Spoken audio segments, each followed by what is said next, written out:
Hey you guys, this is Quentin601. I'm doing my review on Love and Hip Hop episode 6, um bottle service.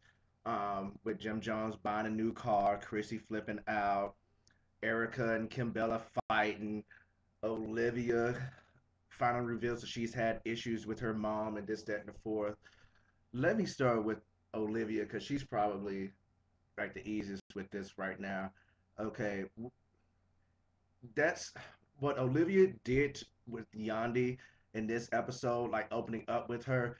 That's what she needs to do with her music is open up. And Yandi is right. She needs to open up because Olivia, you have been so-called grinding for so damn hard, but you ain't been doing nothing but grinding right there in the NYC area, in the tri-state area, if that. So like I said in my last video, nobody has seen you down south, Midwest, or even out here on the West Coast. So I suppose, like you said, you should take all that frustration and anger or disappointment and love and all these combined emotions that you're having dealing with your mom. Maybe you should put that in a song. Maybe that could be your that that hit that gets you recognized. You never know. So shit. I don't think I can say for you, Olivia, is go for it. Put your talent to some use. This whole fight with Kimbella and Erica was a complete fucking mess. It was a complete damn mess. First off, Erica, she just came on swinging, throwing haymakers out the motherfucking park. She knew of Kimbella, of what she heard, but don't even really know Kimbella, and already have made a judgment based off what other people have said or what she's read in the tabloids, this, that, and the fourth. And this is my thing, and I even try to go by this in my own personal everyday life. Even if I heard something about you, I'm not trying to let my judgment be determined by what somebody else think of the next person. If I can't develop that what I feel about the next person, then one, I'm not mature enough, I'm not adult enough, and two, I just don't know how, and three, I just don't have a fucking brain to process. I got to depend on somebody else's thoughts and feelings of another person and base my and go by what they say. Because just like this whole thing with Erica coming in and telling Yandi she don't like Kimbella because Kimbella makes people like her look like a whore, and then more or less, and then here come Chrissy later on when Chrissy and Kimbella met in the park, and here she come all barefoot, look like a barefoot monkey walking through there. Talking about she done took her shoes off because she saw that she was in some flats and this and the other. That's a scary bitch right there. That's a scary bitch. That's a bitch that can't. She that's a bitch that has nothing to lose. She has a lot to gain, but really nothing to lose. So that's why Chrissy, she don't mind fighting and getting down the way she getting down in the show. But let me go back to the topic at hand, Erica and Kimbella. Now, I don't promote violence. I don't promote violence. But still at the same time, when you need to defend yourself, you defend yourself. But on the flip side of that, this whole fight between Erica and Kimbella, I think Kimbella snapped at Erica, all for the whole reasoning of that she got snapped on at Emily's party. She got punched in the face, or whatever the case may be, by Chrissy. Her and Chrissy still have beef and going on. And now here came Erica running off at the mouth, acting like she knew somebody, which Tamarie made the point very valid. Is that most of the women around there thinks that Kim Bella is a slut because she does degrading things. They all are one of a motherfucking kind. They are all the same pea in the motherfucking pod. They just doing their shit a little bit different or either keeping their shit secretly. All of them done fucked us up to get wherever the hell they got, where they done got to now. And let's just keep it open and honest. They all did something to get where they had to go. And so Erica coming in prejudging people off of shit that she heard from somebody else or read and don't even know this woman. Don't even know this woman. Kim Bella, I think, okay, Kim Bella, I don't know nothing about Kim Bella. She may have had some provocative pictures, some slutty pictures, or whatever the case may be, according to Emily, but her stupid self now. She may have made some slutty pictures, but who are they to judge anybody for how they made it up in the business in the game that they're all playing in. Who are them to judge? Is my thing. Now on to Emily. Emily is, in my opinion, she is very childish and silly. Okay, I thought at first that she was around maybe like 21, 22, maybe 24 at the most, but come to find out in this last episode that she is 30 and she's just now deciding to, okay, get her life together, this, that, and the other. That's fine. You, throughout life, you have fuck ups and you need to start over and whatnot. But she is just, for somebody to say, okay, I'm a G, I'm a ride or die bitch, I'm a ride with my man, and this, that, and the fourth. That's the type that, to me, that's why you can't get anybody to value you. That's why you can't get anybody to value you because you're degrading yourself by saying I'm this G, I'm a ride or die bitch, and I put up with this, that, and the fourth. Because that's what you're saying. You're allowing Fabulous to cheat. You allowed him to cheat, and then you finally move on. But yet you take 5 steps back to go back to him just for a brief moment to feel good, but yet you tell and subliminally you're telling him, oh, it's okay. I know you did it or whatever. It's okay. It's fine. I'm there for you regardless of whatever the case may be. That's fine if you want to still have love for him and everything. But please have some respect for yourself, Emily. Please respect yourself enough to move on and try to find somebody that's gonna treat your ass right if you're really looking for that. Because it seems to me you saying one thing and you doing another. That's just me. I would be confused as fuck too, or just go with the flow like Fabulous. I would be doing my thing. If you can't make up your mind and really tell me what the hell you want, then I just go ahead and do my thing. And I know this sounds wrong, but I'm just keeping it what real or 100 or whatever the case may be. It is what it is. They know what they're getting into dealing with these artists that are out that are on the road in different venues, different shows, different this, different that, different video hosts. So you already know what they're exposed to do and what they can do, and you will never know find out about. So why even put yourself in a position? And this is a general reference.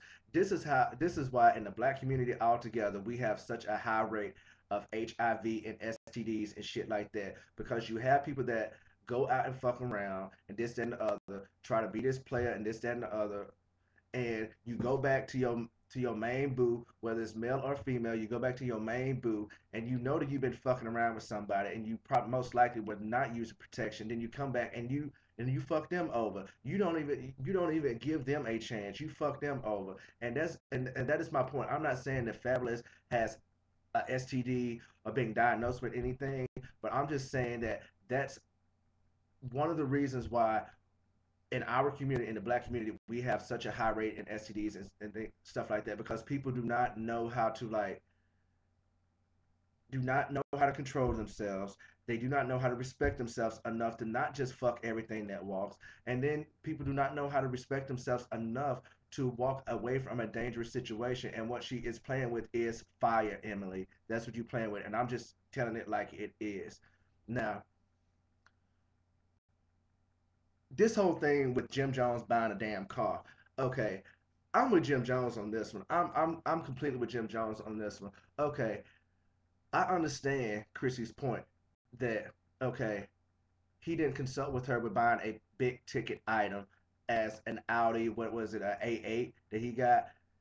That is a nice ass car, and that is an expensive ass car.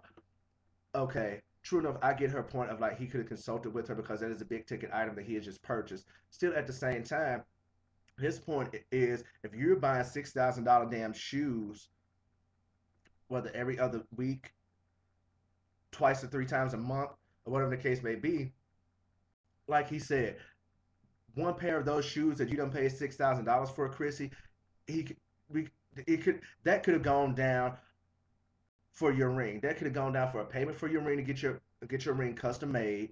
That could have been something a deposit on your wedding or something like that. But you're buying boots, but yet you're pressuring this man to marry you, and then you get pissed off because he buys a car, aka painkiller, when you've been buying aka painkillers for the past however so long. He said the past 10 pair of shoes. So obviously you have, according to Jim, you have bought 10 pair of shoes lately and didn't even think about okay, this money could have gone towards our wedding, towards my ring, or whatever the case like that. Because Chrissy, I don't see you pulling in any cheese from anywhere unless you're doing something on the side that's not being shown, or maybe I'm not watching enough of this episode of this series to notice that you are working. Because it seems like to me that Jim Jones is asking you to help with his projects, like this clothing line project. You help with these jackets, and he said that he would cut you off a nice check, and you're talking about you can live with half of whatever he's talking about, which you just acting stupid at this point because you know, even though there's not a ring on your finger, he already done put you up in a fucking house. He already got you walking around stepping good. So what make you think even if Jim Jones made $1.5 million, what make you think that you're not going to get benefit from it? Even if he cut you off a check on the side just to even if he cut you a check out on the side and you're not in no legal binding document showing that you would get more money off of these products later on down the line, if he's getting money and y'all are still together, which y'all have been together for 7 years, so it doesn't look like that he is going anywhere, you still going to benefit from this fucking money one way or another. You may just not get the large amount that you think you deserve or want to have, but you still gonna benefit from this money regardless. Because look at where you're at now. You don't have a ring on your finger, and you're still benefiting from his work and your input. So I don't. I understand where Chrissy is coming from, but at the same time, Chrissy is doing too damn much for me. She's just Chrissy want to be in control. She wants to be the judge, jury, and everything else, and I just do not understand. Like she just needs to be in control of everything, and Chrissy's just too damn much. She's just too much, too much. This last episode, she makes herself more. She try to make herself more than what she really is to me, and I see right on through her. I see right on through her. You're not as strong as you think you are. You you just Chrissy. Let me just get off her. Let me just go somewhere else with this. But anyway, this is my last episode. My last video post for the year. I'm gonna start 2012 out on a good note. I'm gonna finish up this Love and Hip Hop series, watching it for you guys and leaving my thoughts on it. Um, I've kind of started watching this baseball wives stuff, but it's them heifers crazy. Out here in Scottsdale, Arizona. Um, this mob wife shit, I didn't know them heifers was that damn crazy. I don't know if I want to watch that shit because it look like they really might kill each other on that. They just ain't hood ratchet like these bitches from Love and Hip Hop and Basketball Wives and stuff like that.